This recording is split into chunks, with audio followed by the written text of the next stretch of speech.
तर नमस्कार मित्रांनो, जय शिव, जय शंभूराजे, जय महाराष्ट्र. सोसायटी आहे, सोसायटीमध्ये साप निघले. काही लेडीज लोक आहेत ज्यांनी आपल्याला फोन केला होता, ताई लोकांनी. बघूयात कोणता साप आहे. चला.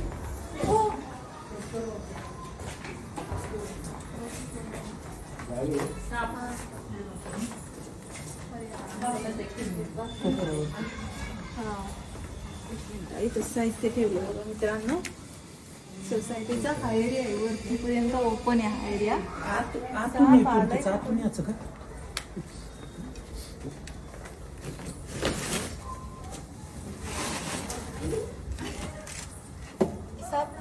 कुठे आहे नेमका? इथे आहे ना.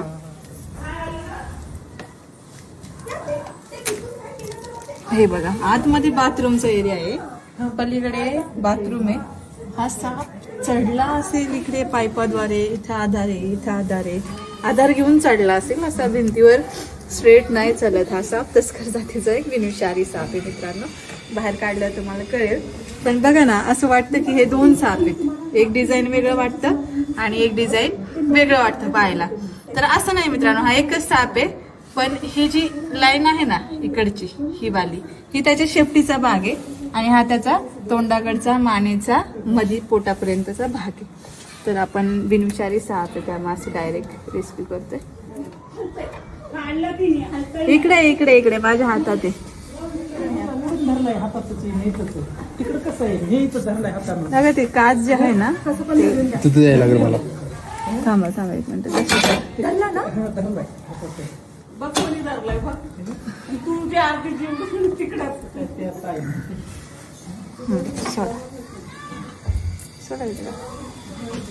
हे कुठे जाऊन बसलेला.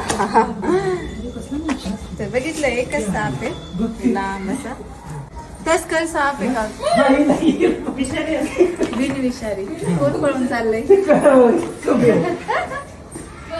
विषारी नाहीये, विषारी नाही, घाबरू नका. तर बघा, मी बोलली होती ना तुम्हाला एकच साप आहे. तर हा एकच साप आहे, पण इकडे डिझाईन वेगळे, इकडे डिझाईन वेगळे. पण या सापापासून आपल्याला कुठल्याही प्रकारचा धोका नाहीये. खालून पांढरा शुभ्र आहे, कंटिन्यू जीभ बाहेर काढतोय. ज्यावेळेस धोका जाणवतो त्यावेळेस मान फुगवणार आणि जोराचा असा चाव देखील घेणार आ करून. तर आता सध्या त्याला कुठल्याही प्रकारची माझ्याकडून भीती जाणवत नाहीये, कारण आपण तेवढ्या प्रेमाने आणि त्रास न देता त्यांना पकडतो. त्यामुळे ते आमच्या हातात एवढे सेफ फील करतात. जर तुम्ही पकडण्याचा प्रयत्न करणार तर तो नक्कीच घाबरून तुम्हाला चावण्याचा प्रयत्न करू शकतो. तर पॅक करूयात. इंग्लिशमध्ये कॉमन ट्रिंकेट स्नेक. विविध भागात विविध जाती भेटतात आपल्याकडे. कॉमन ट्रिंकेट स्नेक म्हणजे हा तस्कर बोललं जातं. बिनविषारी आहे, पुन्हा एकदा सांगते. आणि आता आपण याला पॅक करू. हात लावायचा लावायचा आहे.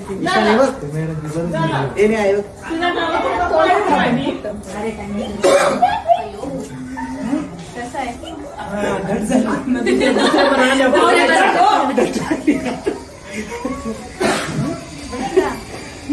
विषारी नाहीये हा, म्हणून तुम्हाला हात लावू दिला. विषारी असतं तर मग मी नसता लावू. चावलं तरी काही होत नाही. पण आता दात आहे म्हटलं छोटीशी जखम होणार, पण विष नाहीये, त्यामुळे जीवाला धोका नाहीये काहीच. ते कसं उंदीर खातात, बेडूक खातात, त्यामुळे तोंडात बॅक्टेरिया असतात जरा. उंदरांचे दात जे आहेत ते नाजूक असतात जरा, ते अडकू शकतात. त्या तोंडातल्या बॅक्टेरियामुळे जखम होऊ शकते. बाकी जीवाला धोका काहीच.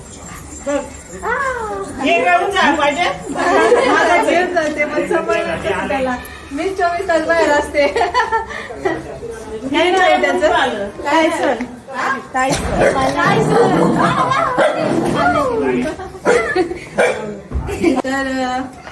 तर मित्रांनो, विजू भाऊ येत आज माझ्यासोबत. सूरज पण आहे जो आपल्याकडे शिकायला येतो. आता हे दोघे म्हणून पॅक करतो. हे